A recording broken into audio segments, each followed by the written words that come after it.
मैं किशोर भारती आप सभी को अपने यूट्यूब चैनल स्टूडेंट प्लेटफॉर्म पे स्वागत करते हैं। उम्मीद करते हैं कि आप सभी अच्छे होंगे, स्वस्थ होंगे। और इस वीडियो के माध्यम से आज आप सभी को summary sweetest love I do not गो का समरी देने जा रहे हैं, जो 12th बच्चों के लिए बिहार बोर्ड की एग्ज़ाम जो देने वाले हैं 2023 में, उनके लिए बहुत उपयोगी होने वाला है। ये समरी 8 नंबर का पूछता है। बहुत ही शॉर्ट समरी है, आप लोग 1 से 2 बार देखिएगा, एकदम याद हो जाएगा। उसको अभी बेहतरीन ढंग से हम एक्सप्लेन करने वाले हैं आपके स्क्रीन पर। तो अगर अच्छा लगे तो वीडियो को शेयर, चैनल को सब्सक्राइब, कमेंट में कमेंट और लाइक ज़रूर करें। धन्यवाद। चलिए बिना देर किए हुए वीडियो को स्टार्ट किया जाए। चलिए, थैंक यू।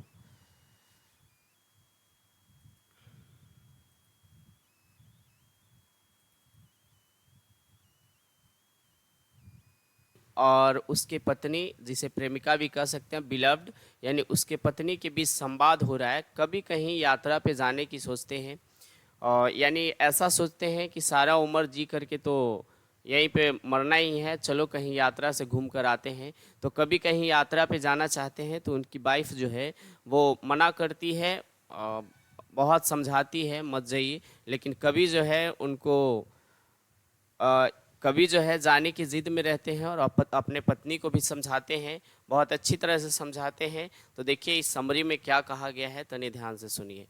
देखिए, सबसे पहले है इसमें हेडिंग है sweetest love I do not गो, यानी कि प्रियतम मैं जाना नहीं चाहता हूँ। लिखे हैं जॉन्डन, यानी कि जॉन्डन के द्वारा लिखा गया है। अब देखिए क्या बोल रहा है, हिंदी में तनी सुनिएगा। बोल रहा है कि sweetest love I do not go is a very beautiful poem composed by a great metaphysical poet John Donne. यानी कहने का मतलब ये है कि sweetest love I do not go, क्या sweetest love I do not go is a very beautiful. Beautiful का मतलब तो आप लोग समझते ही हैं, ब्यूटीफुल का मतलब होता है सुंदर। आप पोएम का मतलब भी आप लोग को हिंदी मालूम ही है, पोएम का मतलब होता है कविता। और जो कंपोज किया गया है, लिखा गया है किसके द्वारा, बाय ए ग्रेट मेटाफिजिकल, एक महान कवि, एक महान मेटाफिजिकल यानी अध्यात्मक कवि, जिसका नाम है जॉन डॉन। क्या नाम है, जॉन डॉन। ठीक है, आप लोग तो बाकी जॉन डॉन के बारे में जानते ही हैं कि जॉन डॉन का जन्म 22 जनवरी 1572 ईस्वी में हुआ, और उनकी मृत्यु जो हुआ है वो 31 मार्च 1631 में हुआ। तो जन्म और मृत्यु आप लोग ज़रूर याद रखेंगे, ठीक है। और इसके बाद इस समरी के जस्ट बाद ही आप लोग को जो है ऑब्जेक्टिव क्वेश्चन बस इसी चैनल के माध्यम से कराया जाएगा। तो देखिए एक बार फिर से समझ लीजिए, sweetest love I do not go is a very beautiful poem. Sweetest love I do not गो एक बहुत ही बेहतरीन कविता है जो कंपोज किया गया है एक ग्रेट मेटाफिजिकल पोएट यानी कि जॉन्डन के द्वारा, ठीक है। आगे देखिए क्या बोलते हैं, in this poem the poet is going on a journey. यानी कहने का मतलब ये है कि इस कविता में कवि जो है यानी कि पोएट जो है जाने की बात करते हैं, कहाँ पे, जर्नी पे, यानी जर्नी मतलब यात्रा पे। हिज बिलव्ड इज फ्राइटेंड, यानी उनकी पत्नी जो है यानी कि उनकी प्रेमिका जो है वो बहुत डरी हुई है, सहमी हुई है। क्यों सहमी हुई है, क्योंकि इन दोनों का ये शादी जो हुआ था, लव मैरिज हुआ था, और लव मैरिज जो हुआ था वो मतलब अब समझ सकते हैं कि इन और जॉन डॉन के अलावा जो है उनका कोई अभी देखने वाला नहीं है, इसीलिए सहमी हुई है, डरी हुई है। आगे देखिए क्या बोलते हैं, then the poet is consoling her that I am going away not because I am tired of you nor the world can give a fitter love but I am going for some work. कहते हैं कभी consoling करते हैं, समझाते हैं, her that I am going away, यानी कि मैं जा रहा हूँ, ऐसा नहीं है क्योंकि मैं तुमसे थक गया हूँ। टायर्ड का मतलब है थक गया, थक जाना, ठीक है। ऐसा नहीं है कि मैं तुमसे थक गया हूँ। या देखिए क्या बोल रहे हैं कि tired of not of you nor the world can give a fitter love, और ये भी नहीं है कि तुमसे ज़्यादा हमें कोई प्यार करेगा, तुमसे ज़्यादा हमें कोई लव करेगा, बट आई एम गोइंग। हाँ तो क्या था, बोलते हैं कि the poet is consoling her that I am going away not because I am tired of you nor the world can give a fitter love but I am going for some work।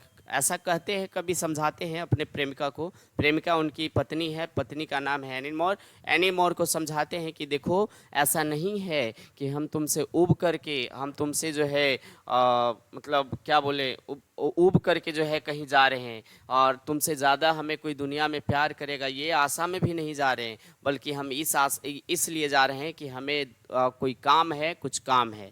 आगे देखिए क्या बोलते हैं ही consoling his wife, वो अपने पत्नी को समझाते हैं, that do not be frightened, तुम डरो मत, ठीक है, तुम डरो मत। कौन कहते हैं? John Donne. किसे कहते हैं? अपनी पत्नी को। I am coming to you speedier than the sun, मतलब हम तुरंत जाएंगे, मतलब कमिंग मतलब आ रहे हैं, ठीक है, मैं तुरंत आऊँगा।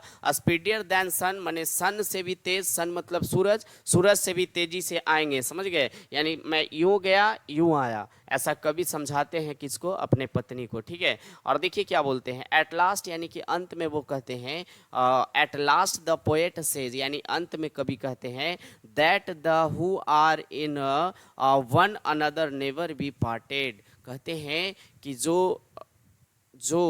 एक दूसरे को, हाँ, तो अंत में कभी कहते हैं कि जो एक दूसरे के अंदर रहते हैं, कौन भाई? तो एनिन मोर और जॉर्डन की बात कर रहे हैं।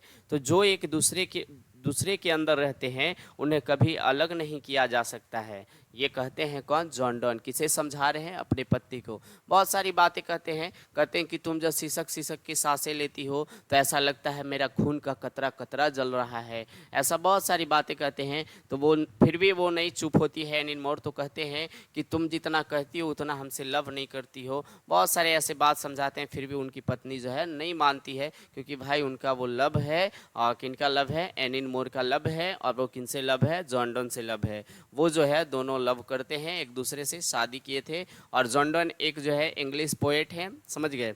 तो इसमें हम आप लोग को ऑब्जेक्टिव क्वेश्चन में आगे बताएंगे कि कैसे हुआ, क्या हुआ, समझ गए? तो ऑब्जेक्टिव क्वेश्चन की एक्सप्लेन बस इस वीडियो के बाद, इसे समझें, एक दो बार पढ़ें, आपको 8 नंबर जरूर आएगा इस समरी से, ठीक है। और इस समरी को यदि आप देखना चाहते हैं, अपने कॉपी में लिखना चाहते हैं, तो नीचे डिस्क्रिप्शन में आपका टेलीग्राम का लिंक दिया हुआ है, उस टेलीग्राम पे जो है आपका PDF इसका मिल जाएगा, उसमें जो है आप इसे लिख सकते हैं। और बहुत ही छोटा समरी है, आप याद करके जाइएगा, 8 नंबर लेके आइएगा, एकदम मेरा ये गारंटी है। चलिए एक देखिए नीचे कोटेशन लिखा गया है, कुछ कोटेशन तनी ध्यान से इसे पढ़ लेते हैं। देखिए ये कुछ इसी के बारे में दिया गया है। बोले ज़रूरी नहीं कि जिसे सांसें ना हो वही मुर्दा है। क्या? ज़रूरी नहीं कि जिसे सांसें ना हो वही मुर्दा है, जिसमें इंसानियत नहीं वो कौन सा जिंदा है। एकदम बात सही है। यदि अच्छी लगे तो एक लाइक ज़रूर दे दीजिएगा। थैंक यू, धन्यवाद।